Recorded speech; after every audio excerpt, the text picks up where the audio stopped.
Praise the lord. అలసిన వారిని ఊరడించు మాటలు. మార్చి 9.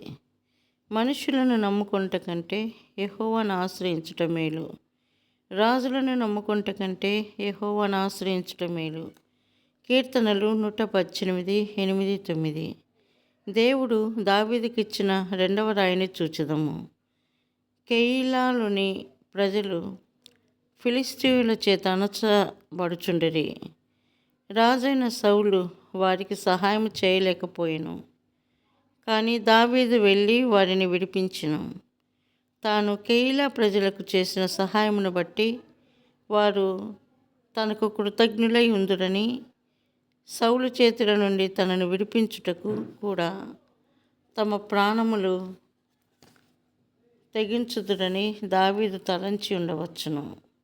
అయినప్పటికీ అతడు దేవుని యొద్ద విచారణ చేసెను.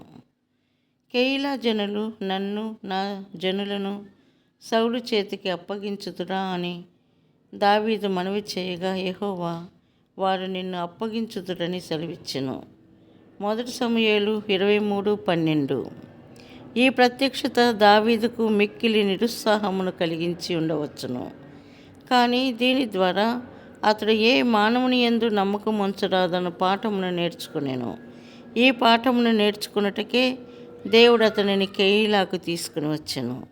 నీవు అధికముగా ప్రేమించి సహాయపడిన నీకు సన్నిహితుడైన స్నేహితుడు నీ విషయంలో తప్పిపోవు దినము నీ జీవితంలో కూడా రావచ్చును.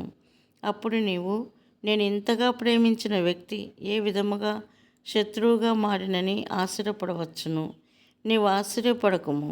నీ పూర్తి నమ్మకమును జీవము గల దేవుని యందు మాత్రమే ఉంచవలెనని దేవుడు నీకు బోధించుచున్నాడు. ఆయన తన నమ్మకత్వమును నీ ఎడల రుజువుపరచును. కెయీలా అను పదమునకు కోట లేక స్తంభము అని అర్థము. దేవుడు దావీదుతో ఏ మానవ ఆధారమును తనకు స్తంభముగా కోటగా కలిగి ఉండకూడదని చెప్పుచున్నాడు.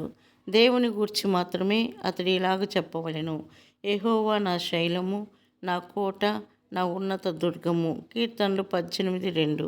నీవు విజయవంతమైన జీవితమును జీవించగోరిన ఎడల నీవు జీవము గల దేవుని యందు నమ్మకం ఉంచవలెను.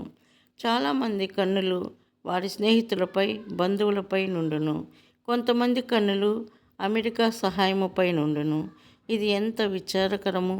ఈ కారణమును బట్టియే వారి జీవితములు ఆత్మీయముగా గొడ్డుబారిన స్థితిలో ఉండును.